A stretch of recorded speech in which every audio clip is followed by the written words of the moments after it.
어머니 요즘 세상에 아들 결혼할 때 아파트 한 채 못 해주는 게 말이 돼요? 지금 사는 집도 우리 엄마가 해준 거잖아요.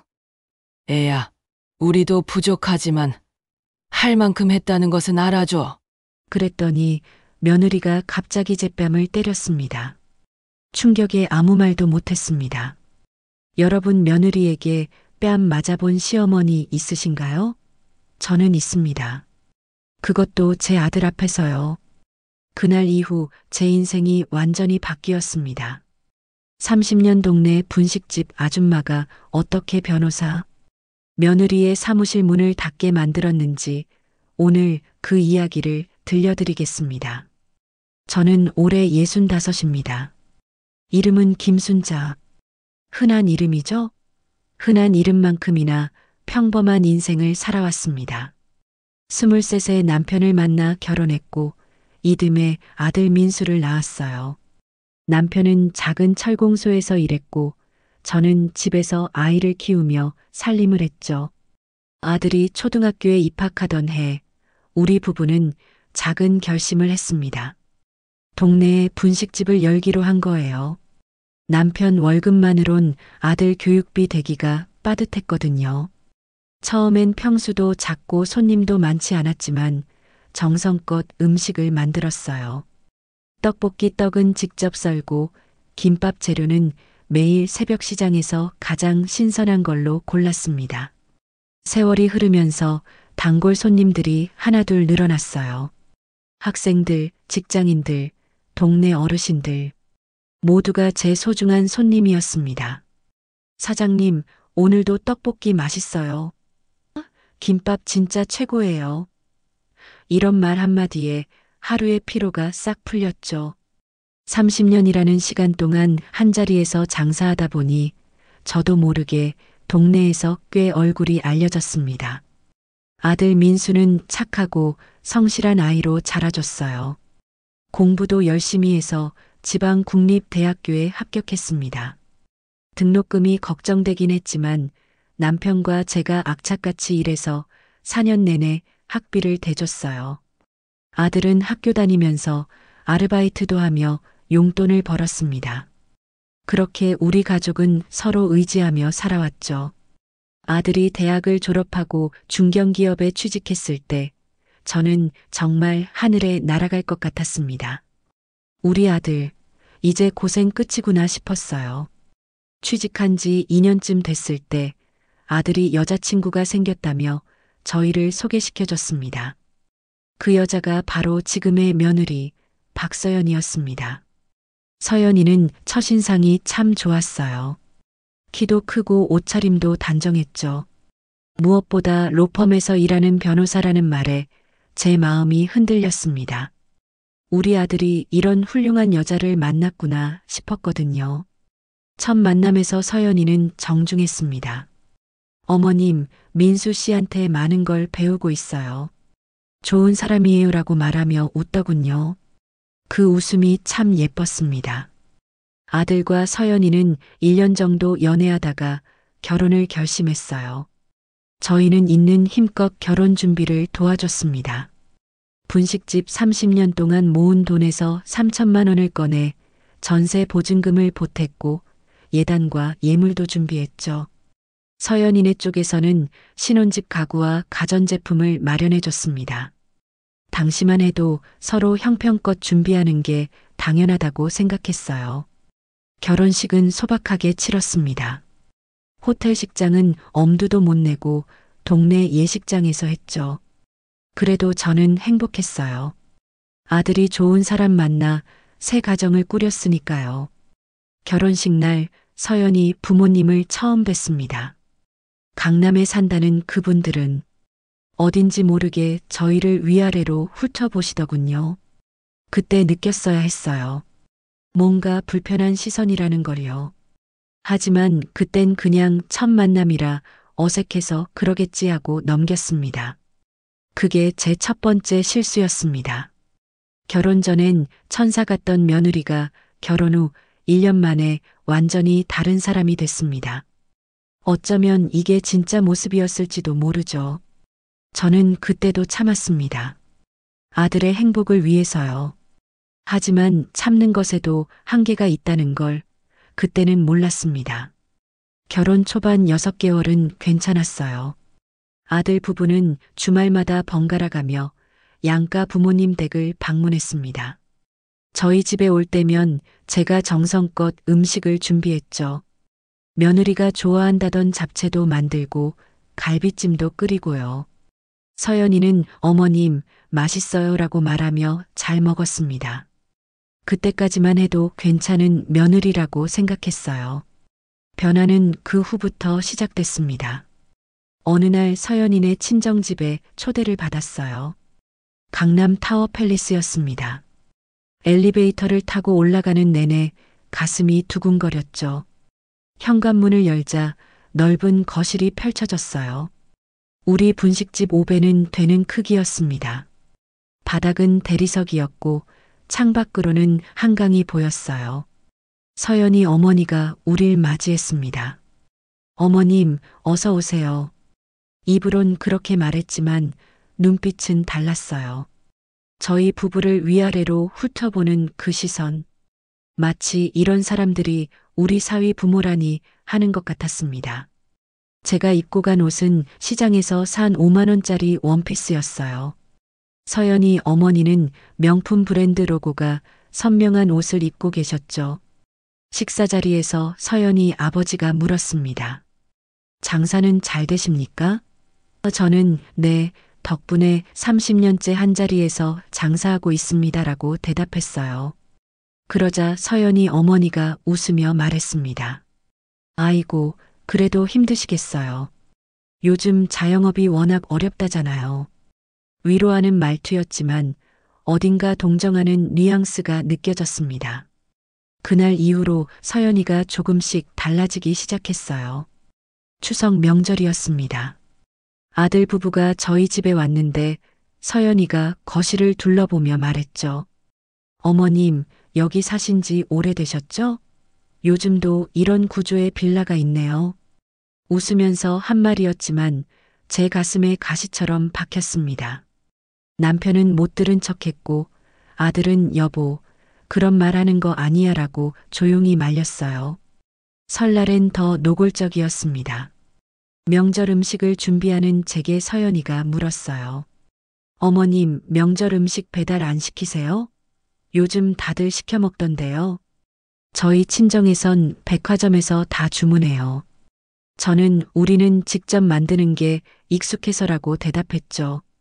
서연이는 아, 그렇구나 하며 고개를 끄덕였지만 표정에선 이해할 수 없다는 게 역력했습니다. 봄이 되고 서연이의 태도는 점점 더 거만해졌어요. 어느 일요일 저희 부부가 아들네 집에 놀러 갔을 때였습니다. 서연이가 새로 산 명품 가방을 자랑하더군요. 어머님, 이거 보세요. 이번 시즌 신상이에요. 500만 원 했어요. 저는 놀라서 500만 원? 가방이? 라고 물었죠. 서연이가 웃으며 말했습니다. 어머님, 요즘 이 정도는 기본이에요. 제 친구들은 더 비싼 것도 들고 다녀요. 그날 저녁 집으로 돌아오는 길에 남편이 말했어요. 가방에 500만 원이라니. 우리 분식집 한 달 매출이잖아. 저도 씁쓸했습니다. 하지만 젊은 사람들 세상은 원래 그런가 보다 하고 넘겼어요. 그해 여름 서연이가 임신 소식을 알려왔어요. 저는 정말 기뻤습니다. 손주를 보게 된다는 게 얼마나 감격스러운 일인지요. 임신 기간 동안 저는 몸조리에 좋다는 음식들을 정성껏 만들어 아들네 집으로 가져다 줬어요. 미역국, 삼계탕, 전복죽.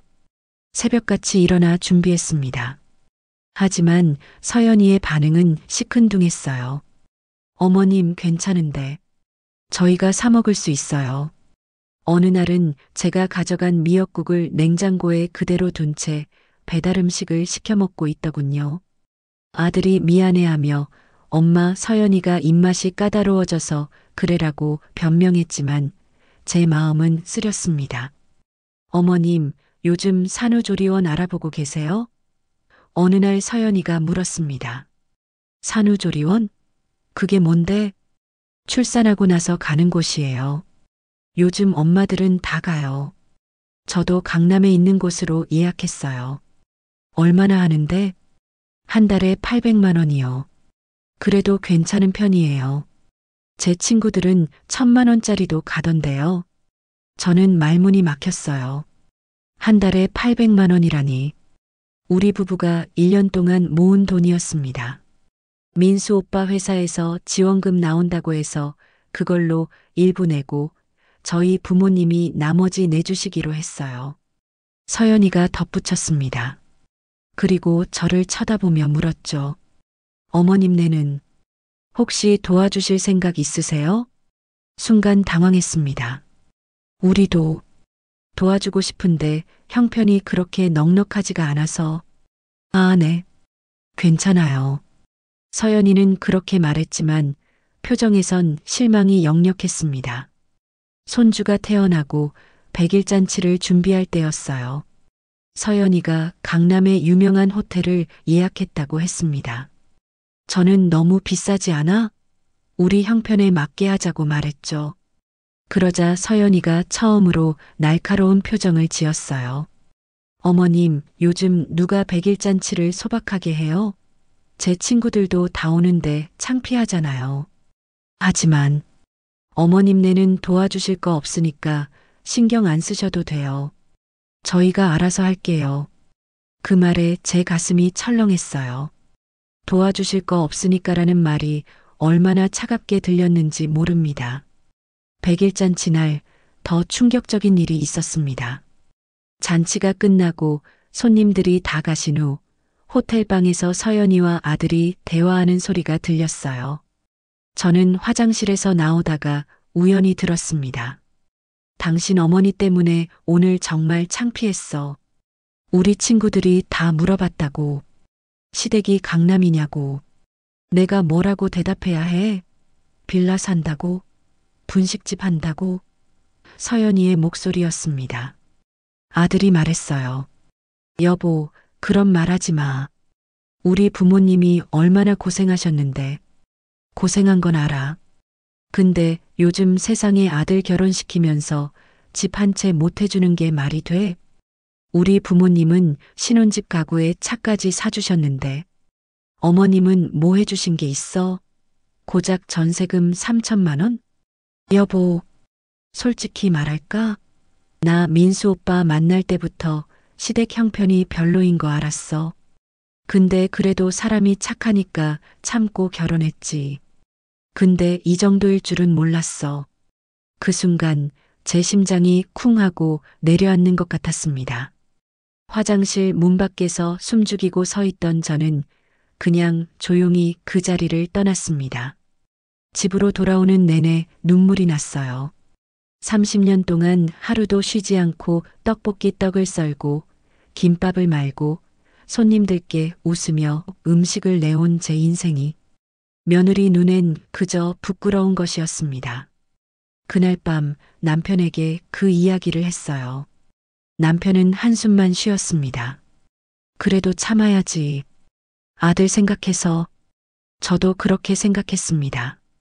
그때까지는요. 며칠 후 아들한테서 전화가 왔어요. 엄마, 서연이가 요즘 스트레스가 많대. 육아도 힘들고. 그러니까 너무 신경 쓰지 마. 그래, 알았어. 그리고 엄마, 서연이가 당분간 우리 집에 자주 안 오셨으면 좋겠대. 아기 키우느라 정신없어서 손님 맞이하기가 힘들다고. 손님, 저를 손님이라고 표현했습니다. 저는 시어머니인데 말이죠. 알았어, 민수야. 엄마가 배려할게. 전화를 끊고 나서 저는 한참을 울었어요. 서운했습니다. 며느리도 서운했지만 아들도 서운했어요. 왜 엄마 편을 들어주지 않는지, 왜 며느리 말만 듣는지. 그 후로 한 달 동안 저는 아들네 집에 가지 않았습니다. 전화도 뜸했죠. 손주가 보고 싶었지만 참았어요. 며느리한테 부담 주기 싫어서라는 핑계로요. 하지만 마음 한편으론 분노가 쌓이고 있었습니다. 내가 왜 이렇게 눈치를 봐야 하지? 내가 뭘 잘못했다고? 그런 생각들이 머릿속을 맴돌았어요. 어느 토요일 오후 분식집에 단골 정 변호사님이 오셨어요. 사장님, 요즘 표정이 안 좋으신데 무슨 일 있으세요? 저는 아무렇지 않은 척 했습니다.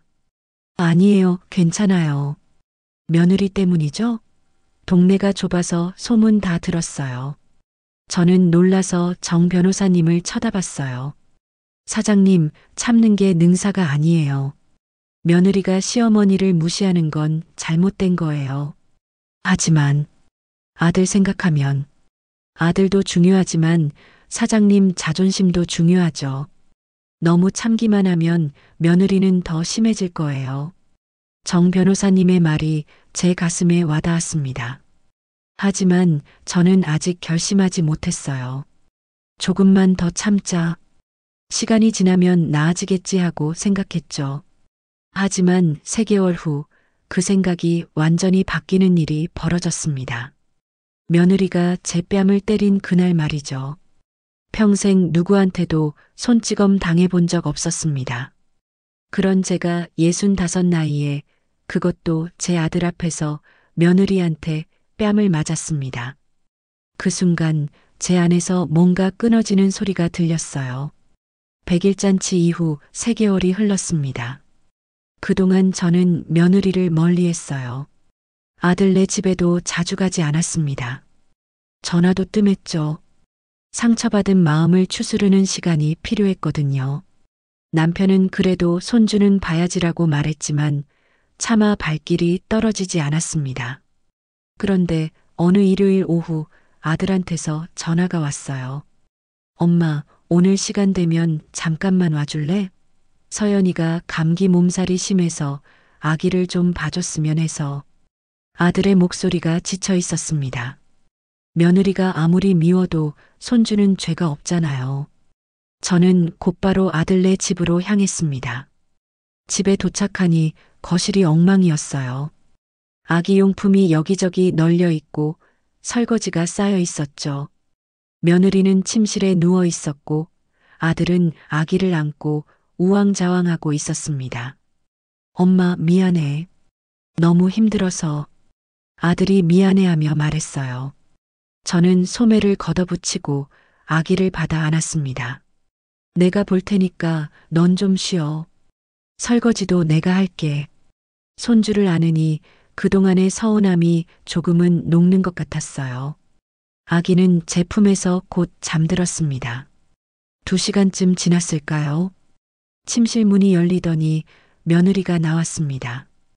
감기 몸살이라더니 화장을 하고 옷도 갈아입은 모습이었어요. 어머님 오셨어요?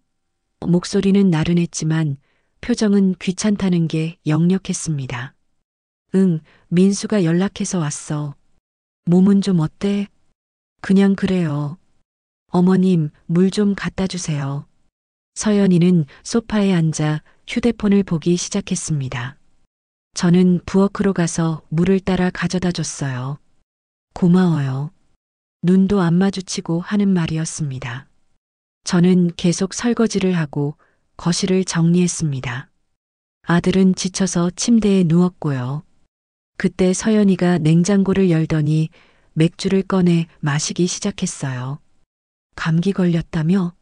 술 마시면 안 되는 거 아니야? 제가 조심스럽게 물었습니다. 괜찮아요. 제가 알아서 해요. 퉁명스러운 대답이었습니다. 맥주 한 캔을 다 마신 서연이가 또 냉장고를 열었어요. 이번엔 와인을 꺼내더군요. 서연아, 그만 마셔. 몸도 안 좋은데. 제가 말렸습니다. 어머님은 왜 자꾸 참견하세요? 제가 뭘 마시든 상관없잖아요. 분위기가 이상하게 흘러가고 있었어요. 저는 조용히 거실 정리를 마저 했습니다. 와인을 반쯤 마신 서연이가 갑자기 말했어요. 어머님, 한 가지 물어봐도 돼요? 응, 뭔데? 요즘 집값 많이 올랐잖아요. 어머님네 빌라도 올랐을 것 같은데 얼마나 올랐어요? 갑자기 무슨 이상한 질문인가 싶었지만 저는 대답했습니다. 글쎄, 정확히는 모르겠는데. 한 2억 정도 되려나?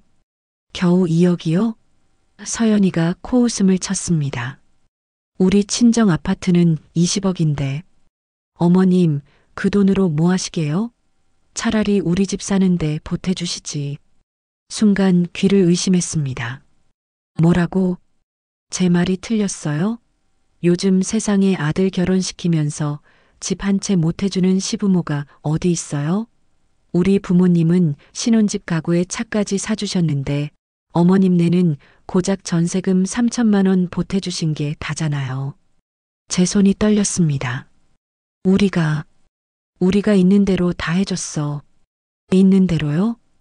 서연이가 비웃었습니다. 분식집 30년 하셨으면 돈 좀 모았을 거 아니에요? 근데 왜 우리한테는 이것밖에 안 해주셨어요? 설마 나중에 딸 시집 보낼 때 쓰시려고 모아둔 건 아니죠? 아, 참. 딸은 없으시구나. 서연아, 그런 말 하는 거 아니야. 침실에서 아들이 뛰어나왔습니다. 하지만 서연이는 멈추지 않았어요. 당신 어머니 때문에 내가 얼마나 창피한 줄 알아? 내 친구들이 다 물어봐. 시댁이 어디냐고 뭐 하시냐고. 내가 뭐라고 대답해야 해? 빌라에서 분식집 한다고? 제 가슴이 터질 것 같았습니다. 서연아, 그래도 우리를 뭐라고요? 서연이가 벌떡 일어나 제 앞으로 다가왔습니다. 와인 냄새가 코를 찔렀어요. 어머님, 솔직히 말할까요? 민수 오빠 만날 때부터 시댁 형편이 별로인 거 알았어요. 근데 그래도 사람이 착하니까 참고 결혼했죠. 근데 이 정도일 줄은 몰랐어요. 서연아, 그만해. 아들이 소리쳤습니다. 왜? 내가 틀린 말했어? 요즘 세상에 아파트 한 채 못 해주는 주제에.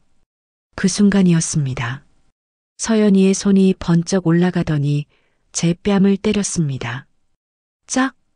귓가에서 윙 소리가 났어요. 세상이 잠시 멈춘 것 같았습니다. 뺨이 화끈거렸지만 육체적 고통보다 정신적 충격이 더 컸어요.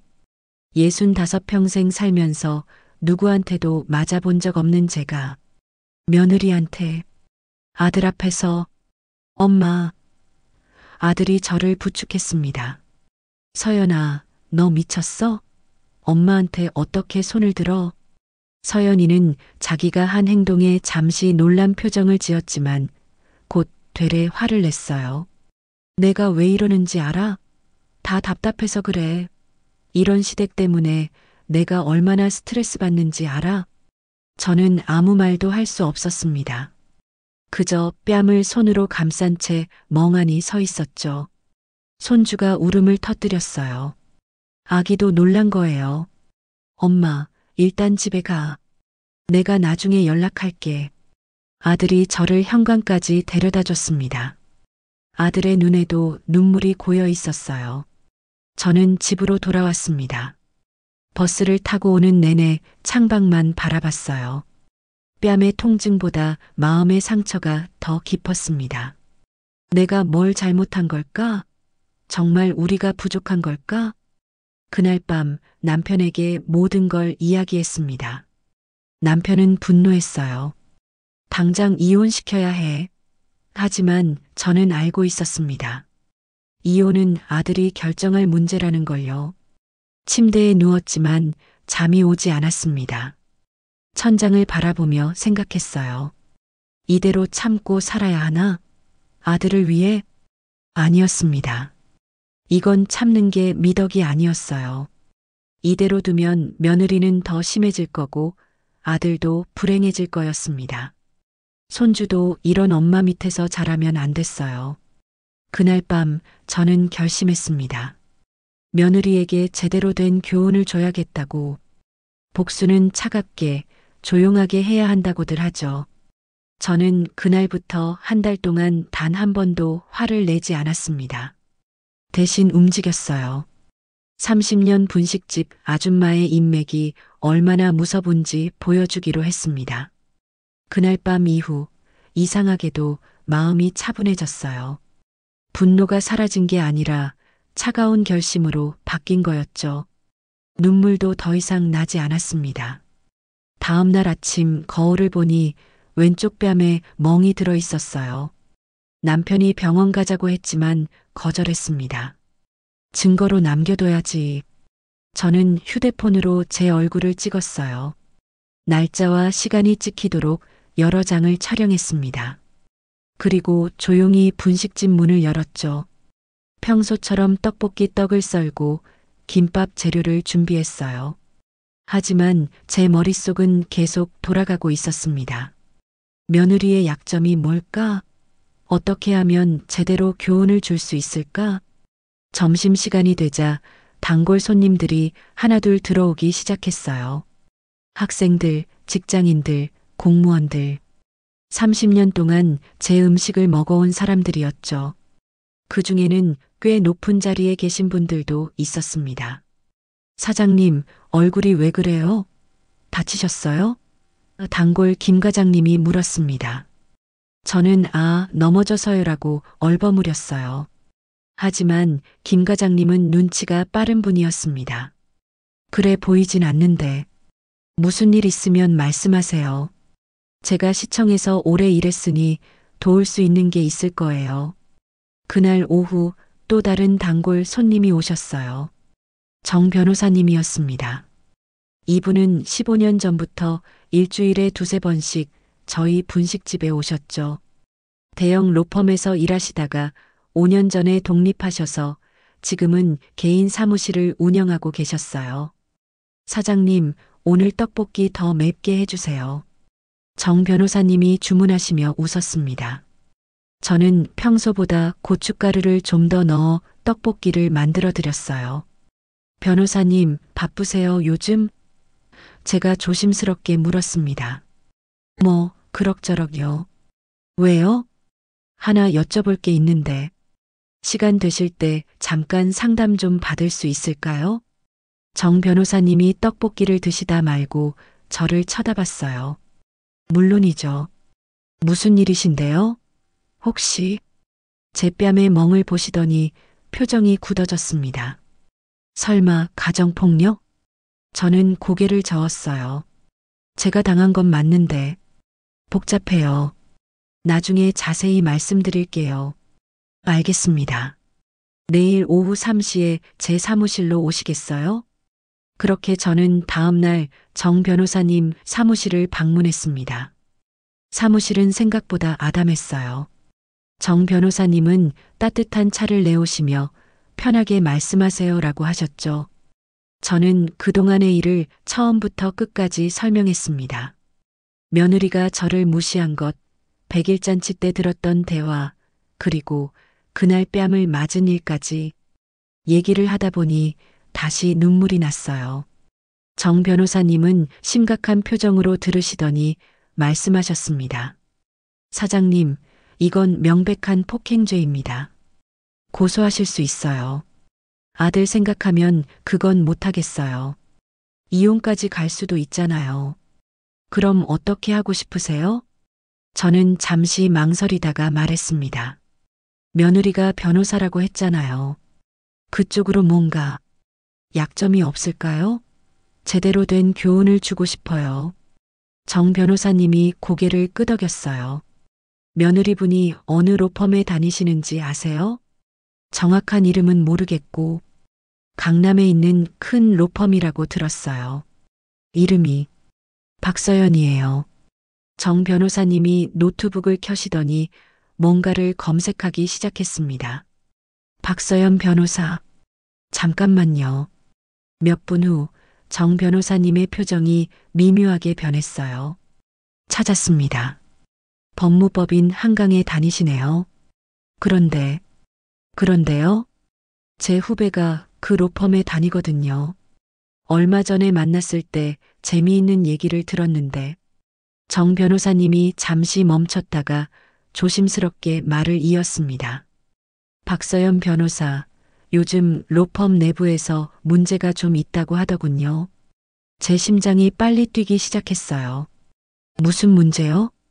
의뢰인 관련해서 윤리 문제가 제기됐다고 합니다. 자세한 건 저도 모르지만 조사가 진행 중이라고 하더군요. 제가 알아볼까요? 네, 부탁드려요. 정 변호사님은 바로 그 자리에서 후배에게 전화를 했습니다.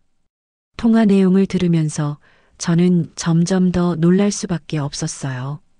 며느리가 담당한 사건에서 의뢰인의 합의금 일부를 임의로 사용했다는 의혹이 있다는 거였습니다. 금액도 작지 않았어요. 3천만 원이 넘는다고 했습니다. 통화를 마친 정 변호사님이 말씀하셨어요. 사장님, 이거 심각한 문제입니다. 변호사가 의뢰인 돈을 함부로 사용하면 업무 정지는 기본이고 자격이 박탈될 수도 있어요. 정말요? 네. 제가 좀 더 자세히 알아보겠습니다. 며칠만 시간을 주세요. 저는 분식집으로 돌아왔습니다. 가슴이 두근거렸어요. 며느리의 약점을 찾은 것 같았거든요. 하지만 이걸 어떻게 활용해야 할지는 아직 확실하지 않았습니다. 그날 저녁 아들한테서 전화가 왔어요. 엄마, 그날 일은 정말 미안해.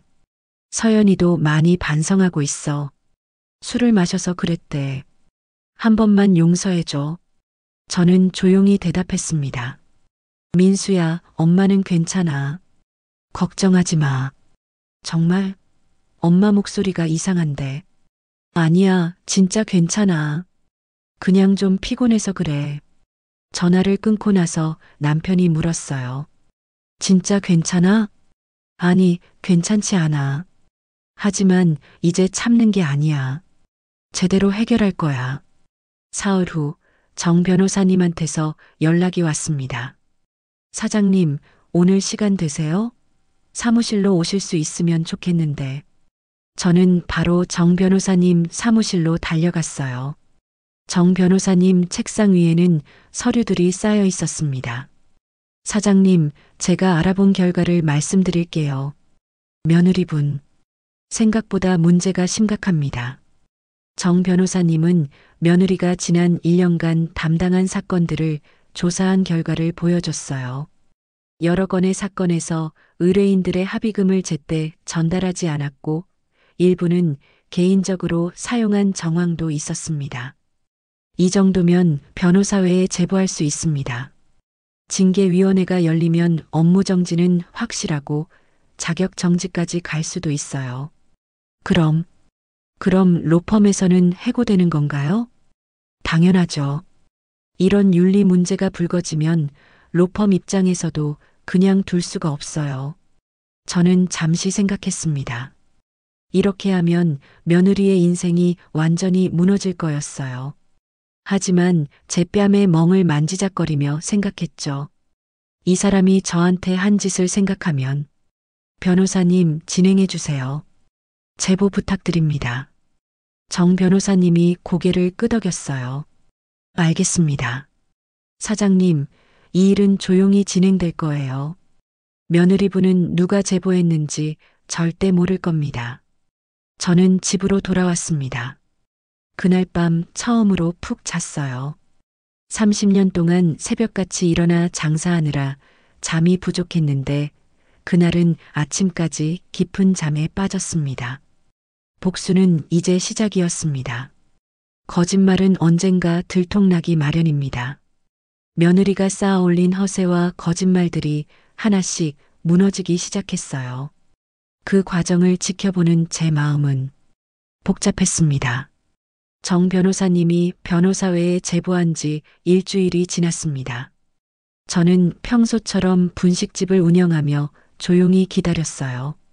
아들한테서는 가끔 전화가 왔지만 저는 바빠서라는 핑계로 짧게 통화를 끝냈습니다. 아들 목소리를 들으면 마음이 약해질 것 같았거든요. 어느 날 오후 정 변호사님이 분식집으로 직접 오셨어요.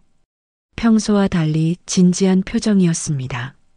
사장님, 잠깐 얘기 좀 할까요? 우리는 분식집 구석자리에 앉았습니다. 변호사회에서 조사가 시작됐습니다. 며느리분이 다니는 로펌에도 통보가 갔고요. 그럼 이제 며느리가 알게 되는 건가요? 아마 곧 알게 될 겁니다. 로펌에서 내부 조사에 들어갔거든요. 그리고 정 변호사님이 잠시 망설이시더니 말을 이었습니다. 제가 좀 더 조사를 해봤는데 며느리분이 사장님께 자랑하던 것들 상당 부분이 거짓이었습니다. 거짓이요? 네. 먼저 강남 타워 팰리스 아파트요. 제가 등기부등본을 떼어봤는데 그 집은 며느리분 부모님 소유가 아니에요. 제 눈이 커졌습니다. 그럼 누구 거예요? 전세입니다. 보증금 12억짜리 전세예요. 게다가 그 보증금도 은행 대출이 8억이나 들어가 있더군요. 실제로 며느리분 부모님이 가진 돈은 4억 정도밖에 안 되는 거죠. 세상에. 그리고 며느리분이 아드님께 신혼집 가구와 차를 사줬다고 했죠? 그것도 전액 할부더군요. 차도 5년 할부로 구매했고 아직 다 갚지도 못했어요. 실제로 현금으로 지불한 건 거의 없습니다. 저는 말문이 막혔어요. 며느리가 그렇게 우리 집 형편을 무시하고 자기 친정을 자랑하더니 알고 보니 다 허세였던 거죠. 사장님, 더 있습니다. 정 변호사님이 서류를 꺼내 보여주셨어요. 며느리분 신용카드 빚이 3천만 원이 넘습니다. 명품 가방, 옷, 해외여행. 수입에 비해 과소비가 심각해요. 아마 의뢰인 돈을 사용한 것도 이 빚을 갚으려고 한 게 아닌가 싶습니다. 제가 알던 며느리의 모습이 완전히 허상이었던 거예요. 겉으로는 화려하게 보였지만 속은 빚더미였던 겁니다. 그럼 우리 민수는 이 사실을 알고 있을까요? 글쎄요. 아마 모를 겁니다. 며느리분이 철저하게 숨긴 것 같아요. 그날 저녁 저는 남편에게 이 사실을 모두 말했습니다. 남편은 어이가 없다는 표정을 지었어요. 그러니까 우리를 무시하던 그 집안도 사실은 빚쟁이였다는 거야? 그렇다니까. 전부 허세였어. 민수한테 얘기해야 하는 거 아니야? 저는 고개를 저었어요. 아직은 아니야. 조금만 더 기다려봐. 곧 다 드러날 거야. 이틀 후 아들한테서 다급한 전화가 왔습니다. 엄마, 서연이가 로펌에서 큰일 났대. 무슨 조사를 받는다고 하는데. 무슨 일인지 알아? 저는 모르는 척 했어요. 무슨 조사? 잘 모르겠어. 서연이도 자세히 말 안 해줘. 근데 표정이 안 좋아. 걱정돼. 그래. 힘내라고 해. 전화를 끊고 나니 마음이 복잡했습니다. 아들 목소리에서 걱정이 묻어났거든요. 내가 너무 심한 걸까? 잠깐 그런 생각도 들었어요. 하지만 뺨에 멍자국을 보며 다시 마음을 다잡았습니다. 일주일 후 정 변호사님한테서 또 연락이 왔어요. 사장님, 로펌에서 며느리분을 해고했습니다. 그리고 변호사회 징계위원회가 다음 주에 열립니다. 그럼 이제 며느리가 완전히 네, 변호사 일을 못하게 될 가능성이 높습니다. 최소 1년 업무 정지, 심하면 자격 정지까지 갈 수 있어요. 그날 밤 예상대로 아들한테서 전화가 왔습니다. 울먹이는 목소리였어요. 엄마, 서연이가 회사에서 잘렸어. 그리고 변호사회에서 조사를 받는데 의뢰인 돈 문제라는데. 그래. 어떡하지, 엄마. 서연이가 지금 집에서 울고만 있어. 누가 제보를 했대. 근데 누군지 모르겠대. 저는 침묵했습니다. 아들의 고통스러운 목소리를 들으니 가슴이 아팠어요. 하지만 이건 며느리가 자초한 일이었습니다. 민수야, 엄마가 한 가지 물어볼게. 서연이네 집 타워 팰리스 아파트 있잖아. 그거 서연이 부모님 소유야? 응? 당연히 그렇지. 왜?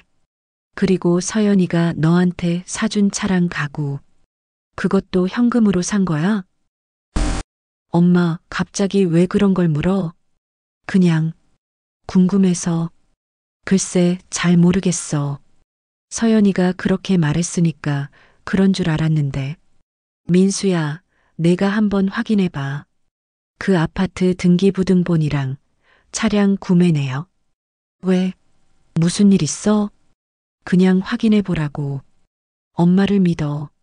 다음 날 저녁 아들한테서 전화가 왔어요. 목소리가 떨리고 있었습니다. 엄마, 엄마 말대로 확인해 봤어. 뭐가 나왔는데? 타워 팰리스. 전세집이야. 게다가 대출도 엄청 많이 끼고 차도 할부야. 아직 다 갚지도 못했어. 아들의 목소리에서 배신감이 느껴졌어요. 서연이가 나한테 거짓말한 거야. 왜 이런 거짓말을 한 거지? 민수야. 그리고 엄마, 더 충격적인 게 있어. 서연이 신용카드 빚이 3천만 원이 넘어. 나 몰래 명품 가방 사고 해외여행 가고 내가 벌어온 돈으로 이 빚을 갚고 있었어. 아들이 울기 시작했습니다. 30살 된 아들의 울음소리를 들으니 제 마음도 찢어지는 것 같았어요. 엄마, 난 뭘 본 거지? 서연이의 어떤 모습을 사랑한 거야? 전부 거짓이었잖아. 민수야, 진정해. 일단 서연이랑 차분하게 얘기해봐. 전화를 끊고 나서 저는 한숨을 쉬었습니다. 복수는 성공적이었어요. 며느리의 거짓말이 모두 드러났으니까요. 하지만 기쁘지 않았습니다. 제 아들이 고통받고 있었으니까요. 남편이 물었어요. 이제 그만하면 된 거 아니야? 아니, 아직 끝난 게 아니야. 며느리한테 제대로 된 교훈을 줘야 해. 며칠 후 변호사회 징계위원회 결과가 나왔습니다.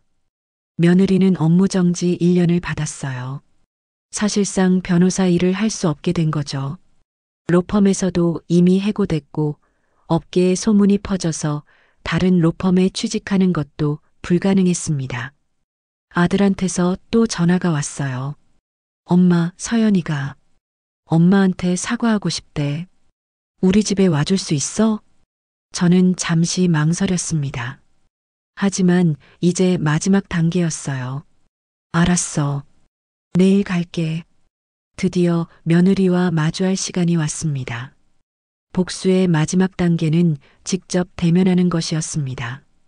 며느리가 무릎 꿇고 빌 때 저는 제가 준비한 마지막 말을 꺼낼 거였어요. 그 말 한마디가 며느리의 인생을 완전히 바꿀 거라는 걸 알면서요. 아들네 집으로 가는 버스 안에서 제 손은 계속 떨렸습니다. 분노 때문인지 긴장 때문인지 알 수 없었어요. 가방 속에는 정 변호사님이 정리해준 서류들이 들어있었죠. 며느리의 거짓말을 증명하는 모든 증거들이었습니다. 현관 앞에 서니 다리에 힘이 빠졌어요. 배를 누르자 아들이 문을 열어줬습니다. 엄마 왔어? 아들의 얼굴은 초췌했어요. 며칠 사이에 살이 빠진 것 같았습니다. 거실로 들어서니 며느리가 소파에 앉아 있었어요. 예전에 당당했던 모습은 온데간데 없었습니다.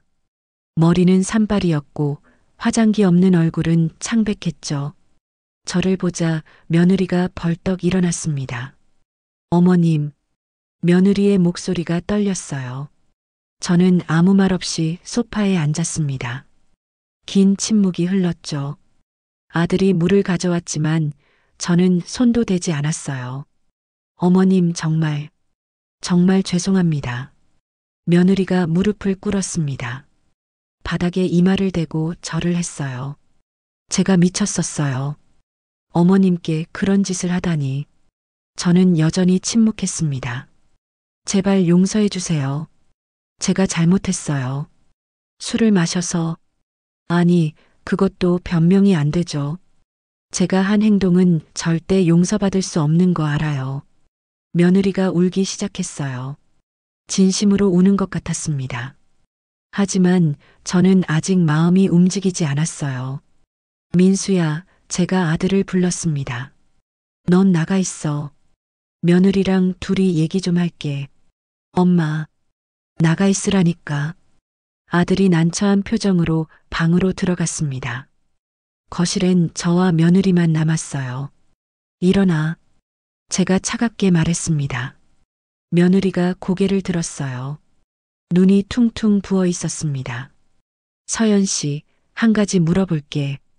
당신 부모님 집 타워 팰리스 아파트, 그게 전세인 거 알고 있었어? 며느리의 얼굴이 새하얗게 질렸어요. 대답해. 알고 있었냐고. 네. 작은 목소리였습니다. 그럼 왜 우리한테 거짓말했어? 자기 소유라고 했잖아. 죄송해요. 그리고 차랑 가구도 할부로 산 거 알고 있었지? 신용카드 빚 3천만 원도. 며느리가 고개를 숙였습니다. 저는 가방에서 서류를 꺼냈어요. 이게 뭔지 알아? 당신의 모든 거짓말을 증명하는 서류야. 등기부등본, 할부 내역서, 신용카드 명세서, 전부 다 있어. 며느리가 떨기 시작했습니다. 당신은 우리 집이 가난하다고 무시했어.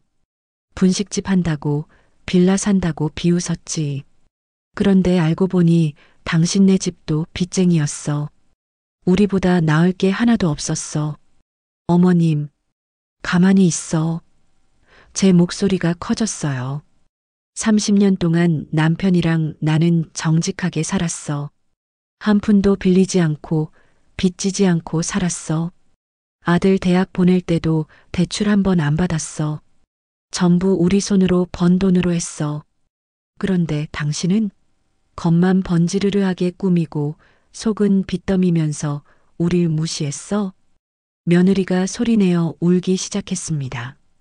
그리고 의뢰인 돈까지 손댔어. 변호사라는 사람이 법을 어기고 남의 돈을 훔쳤어. 그 돈으로 명품 가방 사고 해외여행 갔지? 죄송합니다. 정말 죄송합니다. 저는 서류를 며느리 앞에 던졌어요. 이게 당신의 진짜 모습이야. 허세와 거짓말로 가득 찬 인간. 며느리가 바닥에 엎드려 울었습니다. 저는 그 모습을 차갑게 내려다봤어요. 그런데 말이야, 서연 씨. 제가 조용히 말했습니다.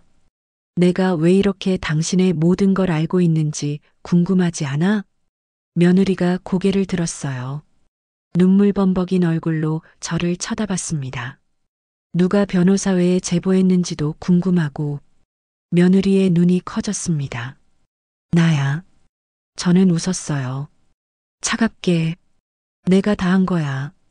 어머님이요? 그래. 30년 분식집 하면서 쌓은 인맥이 얼마나 대단한지 알아? 단골 중에 변호사도 있고, 공무원도 있고, 법원 직원도 있어. 당신이 무시하던 그 분식집 아줌마가 말이야. 며느리가 믿을 수 없다는 표정을 지었어요. 당신 로펌에 내부 조사 들어간 것도 내가 시킨 거야. 변호사회 제보도 내가 했고, 당신의 빚이며 거짓말이며 전부 다 파헤친 것도 나야. 어떻게? 간단해. 정보는 돈으로 살 수 있는 게 아니야. 신뢰와 인간관계로 얻는 거지. 내가 30년 동안 정직하게 장사하면서 쌓은 게 바로 그거야. 당신이 그렇게 무시하던 분식집 아줌마의 힘이 이거야. 며느리가 말문이 막힌 듯 저를 바라봤습니다.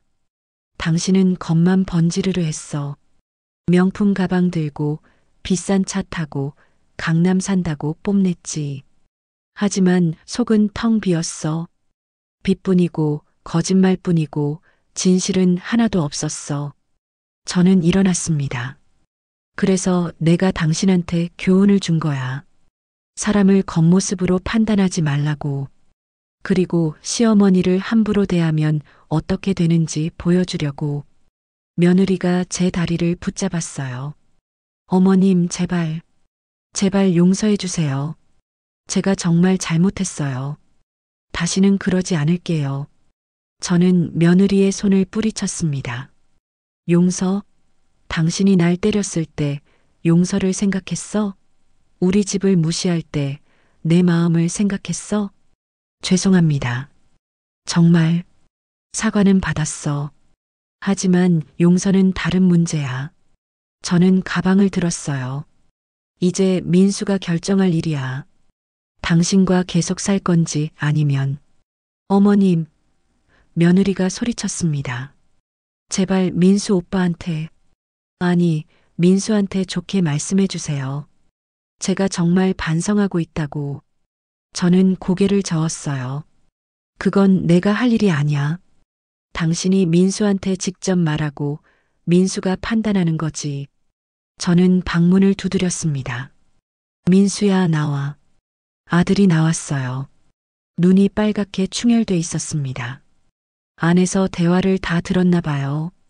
엄마가 다 한 거야? 아들이 물었습니다. 그래. 왜? 내 며느리가 날 때렸어. 내 앞에서. 그리고 우리 집을 모욕했어. 엄마가 그냥 참고 살 것 같았니? 아들이 아무 말도 못했어요. 민수야, 이제 내가 선택해. 이 여자랑 계속 살 건지 아니면 새로 시작할 건지. 엄마는 내 결정을 존중할게. 저는 현관문을 열고 나왔습니다. 뒤에서 며느리의 울음소리가 들렸지만 돌아보지 않았어요. 엘리베이터를 타고 내려오는데 핸드폰이 울렸습니다. 정 변호사님이었어요. 사장님, 소식 들으셨어요?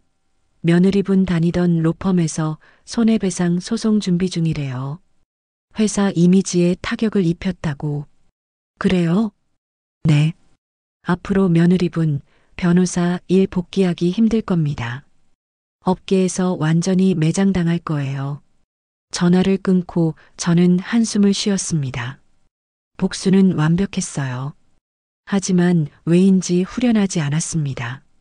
집에 돌아와 남편에게 모든 걸 이야기했어요. 남편이 물었습니다. 이제 끝난 거야? 아니, 아직 마지막이 남았어. 뭔데? 민수의 결정을 기다리는 거지. 모든 거짓말이 무너지면 뭐가 남을까요? 며느리의 경우엔 아무것도 남지 않았습니다. 화려했던 변호사 생활, 명품으로 치장했던 일상, 강남 부자 행세, 전부 사라졌어요. 아들네 집을 나온 지 사흘이 지났습니다. 그동안 아들한테서 연락이 없었어요. 저는 일부러 먼저 전화하지 않았습니다. 이건 아들이 스스로 결정해야 할 일이었으니까요. 분식집은 평소처럼 운영했어요. 떡볶이 떡을 썰고 김밥을 말고 손님들을 맞이했습니다. 하지만 마음 한편은 계속 무거웠어요. 제가 한 일이 옳은 건지 너무 지나친 건 아닌지 밤마다 그런 생각으로 잠을 설쳤습니다. 사장님, 요즘 안색이 안 좋으세요. 무슨 일 있어요? 단골 김 과장님이 걱정스럽게 물었습니다. 아니에요, 괜찮아요. 그냥 좀 피곤해서요. 가족 일 때문인 거 다 알아요. 동네가 좁잖아요. 김 과장님이 조용히 말했습니다. 사장님이 잘하신 거예요. 참는 게 능사가 아니에요. 그렇게 위로를 받아도 마음은 여전히 복잡했어요. 나흘째 되는 날 오후 드디어 아들한테서 전화가 왔습니다. 엄마, 집에 계세요? 지금 가도 돼요? 그래 와. 1시간 후 아들이 우리 집 문을 열고 들어왔어요. 혼자였습니다. 며느리는 없었죠.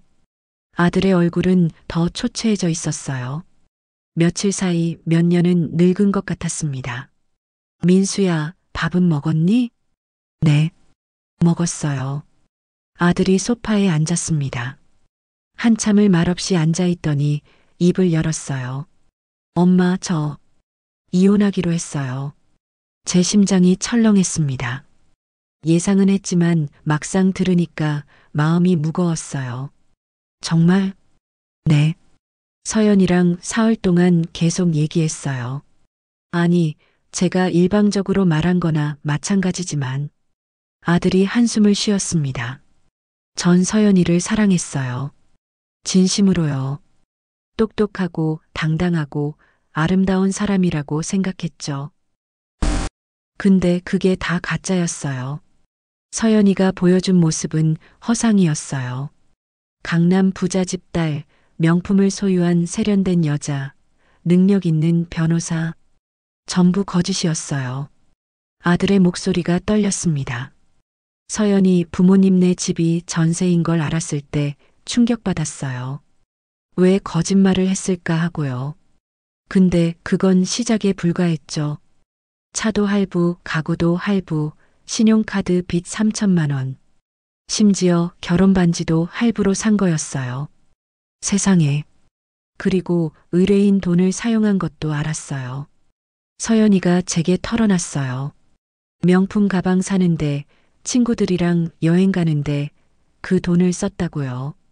저는 누구랑 결혼한 건지 모르겠더라고요. 아들이 울기 시작했어요.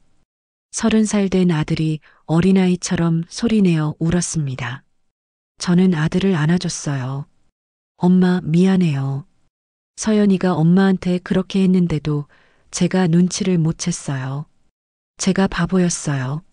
아니야, 민수야. 내 잘못이 아니야. 서연이가 엄마 뺨을 때렸을 때 저는 그냥 술 때문이라고 생각했어요. 한 번만 용서하면 된다고 생각했죠. 근데 그게 아니었어요. 서연이는 진짜로 우리 집을 무시했던 거예요. 엄마를, 우리 가족을 깔봤던 거죠. 저는 아들의 등을 토닥였습니다. 엄마가 복수한 거 알았을 때 처음엔 화났어요. 왜 그렇게까지 했냐고. 근데 생각해보니까 엄마가 안 그랬으면 저는 평생 속았을 거예요. 거짓말쟁이랑 살았을 거고요. 민수야. 감사해요, 엄마. 제 눈을 뜨게 해줘서. 비록 방법은 좀 충격적이었지만 필요했던 것 같아요. 아들이 저를 꼭 안았습니다. 얼마나 오랜만에 아들을 이렇게 안아봤는지 모르겠어요. 그날 저녁 아들은 그동안 있었던 일들을 자세히 이야기해줬어요. 며느리가 로펌에서 해고당한 후 어떻게 됐는지도요. 며느리는 처음엔 다른 로펌에 이력서를 넣었대요. 하지만 업계에 소문이 다 퍼진 후였죠. 아무도 그녀를 고용하려 하지 않았습니다. 개인 사무실을 차리려고 했지만 업무정지 1년이라는 징계 때문에 불가능했어요. 그래서 지금 뭐 하는데? 집에서 그냥 있어요. 매일 울기만 하고요. 아들이 한숨을 쉬었습니다. 친구들도 다 떠났대요. 명품 가방 자랑하고 해외여행 자랑하던 친구들. 서연이가 망하니까 연락도 안 받는데요. 그렇구나. 그리고 부모님도. 서연이 부모님이 전화 오셨어요. 저한테 뭐라고 하시던데? 화를 내셨어요. 왜 딸을 제대로 챙기지 못했냐고, 이게 다 우리 집안 탓이라고. 아들이 쓰게 웃었습니다. 그래서 제가 말했어요. 대개 딸이 의뢰인 돈을 훔쳤고 빚만 3천만 원이 넘고 거짓말만 했다고. 그리고 제 어머니를 폭행했다고요. 그랬더니 말문이 막히시더라고요. 그러고 나서 전화 끊으셨어요. 그 후로 연락 없어요.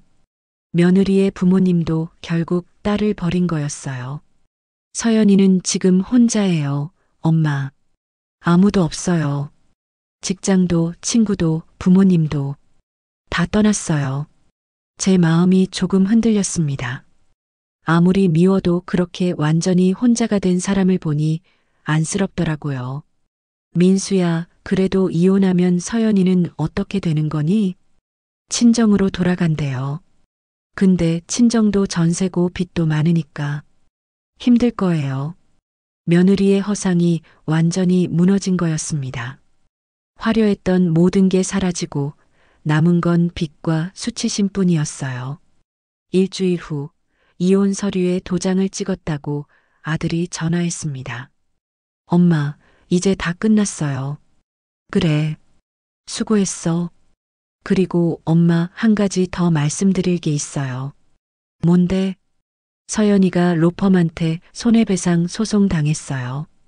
회사 이미지 실추 때문에 2억 넘게 배상하래요. 2억? 네. 서연이는 그 돈이 없어요. 결국 파산 신청할 거래요. 며느리는 정말로 모든 걸 잃은 거였습니다. 직업, 가족, 재산, 명예. 아무것도 남지 않았어요. 그날 밤 저는 남편에게 물었습니다. 여보, 내가 너무 심하게 한 걸까? 아니야. 그 여자가 자초한 일이야. 그래도 사람을 완전히 망하게 만든 건 좀 당신 뺨을 때린 사람이야. 우리 아들을 속인 사람이고 동정할 필요 없어. 남편 말이 맞았어요. 하지만 제 마음 한구석은 여전히 불편했습니다. 며칠 후 정 변호사님이 분식집에 오셨어요. 사장님, 소식 들으셨죠? 며느리분 완전히 망했다면서요? 네, 들었어요. 잘하신 거예요. 그런 사람은 교훈을 받아야 해요. 정 변호사님이 떡볶이를 드시며 말했습니다. 그나저나 사장님 덕분에 제가 업계에서 유명해졌어요. 의뢰인을 제대로 지키는 변호사로요. 감사합니다. 저는 씁쓸하게 웃었어요. 복수는 성공했지만 기쁘지만은 않았습니다. 그날 저녁 아들이 손주를 데리고 왔어요. 엄마, 우리 이제 여기서 같이 살면 안 될까요? 전셋집 빼고. 그래, 와라. 좁지만 함께 살자. 손주를 안으니 모든 게 조금은 의미가 있는 것 같았습니다. 적어도 이 아이는 거짓말과 허세 속에서 자라지 않을 거예요. 며느리의 허상은 완전히 무너졌습니다. 그리고 우리 가족은 새로운 시작을 준비하고 있었어요. 복수는 끝났습니다. 하지만 진짜 중요한 건 그 다음이었어요. 무너뜨린 후에 무엇을 세울 것인가. 그게 제게 남은 마지막 과제였습니다. 아들과 손주가 저희 집으로 이사 온 지 2주가 지났습니다.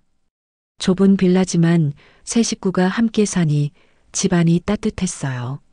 손주가 웃을 때마다 그동안의 힘든 일들이 조금씩 치유되는 것 같았습니다. 아들은 회사 일을 하면서 육아도 함께 했어요. 제가 분식집 일 끝나고 돌아오면 아들이 저녁을 차려놓고 있었죠. 엄마, 오늘 저녁은 제가 할게요. 30살 아들이 부엌에서 요리하는 모습을 보니 뭉클했습니다. 어느 토요일 오후였어요. 분식집 문을 닫고 집에 돌아오는데 현관 앞에 누군가 앉아 있었습니다. 가까이 가보니 며느리. 아니, 이제는 전 며느리였죠. 서연이었습니다. 어머님, 서연이는 많이 야위어 있었어요. 예전에 화려했던 모습은 온데간데 없었습니다.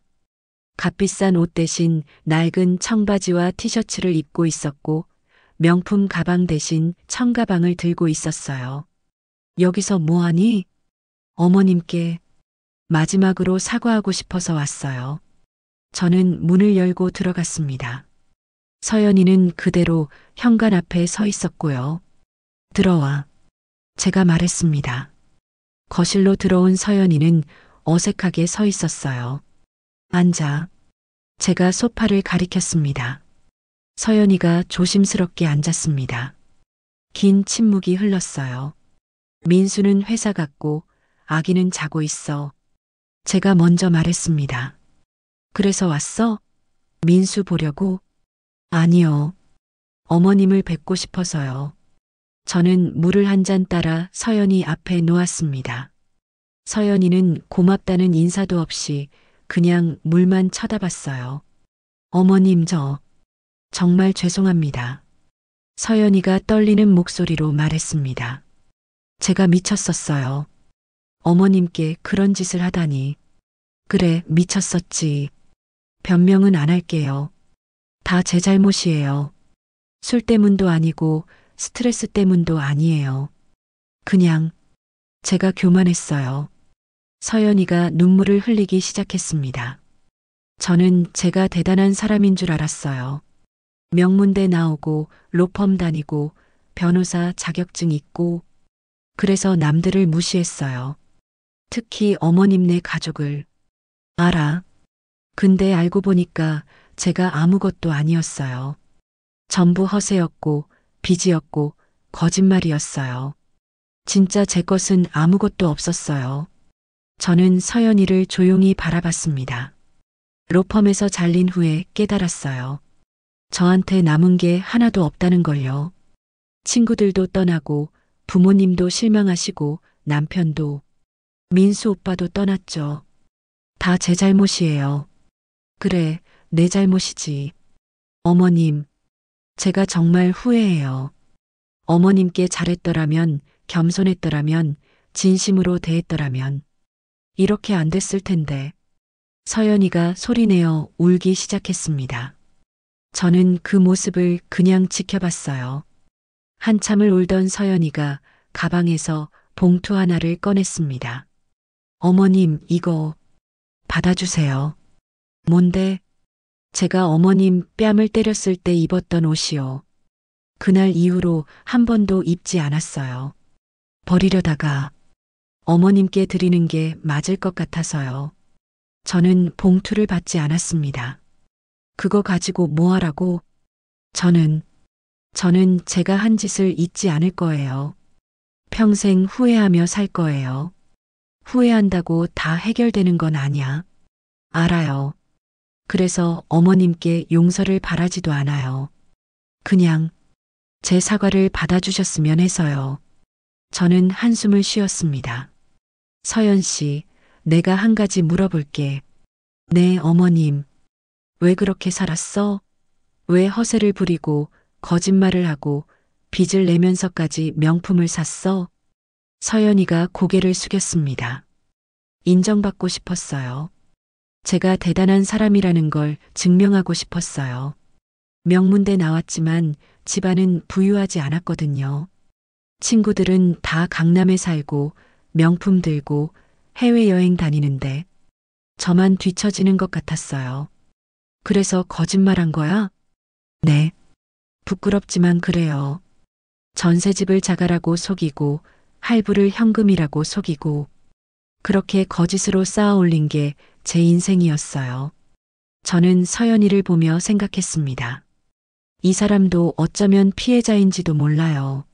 물질 만능주의 사회의 피해자. 남과 비교하며 살아야 하는 세상의 피해자.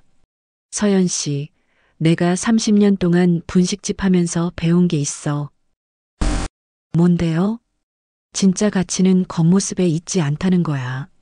내가 입은 옷이 얼마짜리인지, 내가 사는 집이 어디인지, 그게 중요한 게 아니야. 내가 얼마나 정직하게 사는지, 사람들을 어떻게 대하는지가 중요한 거지. 서연이가 고개를 들어 저를 쳐다봤어요. 나는 평생 명품 가방 한 번 안 들어봤어. 해외여행도 몇 번 안 가봤고, 우리 집은 좁은 빌라고 나는 그냥 분식집 아줌마야. 근데 나는 행복해. 왜냐하면 내가 정직하게 살았고 사람들한테 떳떳하니까. 당신은 겉은 화려했지만 속은 비었어. 명품으로 치장했지만 마음은 가난했어. 그래서 남을 무시하고 거짓말하고 폭력까지 쓴 거야. 서연이가 고개를 숙였습니다. 내가 당신한테 복수한 건 맞아. 변호사회에 제보하고 당신의 거짓말을 폭로한 것도 내가 한 거야. 하지만 그게 전부가 아니야. 그럼 나는 당신한테 교훈을 주고 싶었어.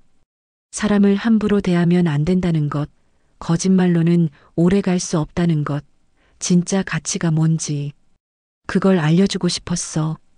서연이의 눈에서 눈물이 계속 흘렀습니다. 지금 당신은 모든 걸 잃었어. 직장도 명예도 재산도. 하지만 이제부터가 진짜 시작이야. 무슨 말씀이세요? 이제부터 진짜 당신으로 살아봐. 허세 부리지 말고 거짓말하지 말고 있는 그대로의 모습으로. 그게 진짜 행복으로 가는 길이야. 저는 일어나서 부엌으로 갔습니다. 냉장고에서 반찬통을 꺼내 서연이 앞에 놓았어요. 여기 김치랑 반찬 좀 가져가. 혼자 살면 밥 차려 먹기 힘들잖아. 서연이가 놀란 표정으로 저를 쳐다봤어요. 어머님, 왜? 용서한 건 아냐? 그냥 사람이 굶으면 안 되니까. 서연이가 또 울기 시작했습니다. 이번엔 소리내어 울었어요. 어머님, 감사합니다. 정말 감사합니다. 울지 마. 그리고 민수한테 미안하다는 말 전하지 마. 얘도 이제 새 인생 시작하는 거니까. 네, 알겠습니다. 서연이가 반찬통을 들고 일어났습니다. 현관으로 나가려는데 저는 마지막으로 한마디 했어요. 서연 씨, 인생은 한 번 넘어진다고 끝나는 게 아니야. 다시 일어서면 돼.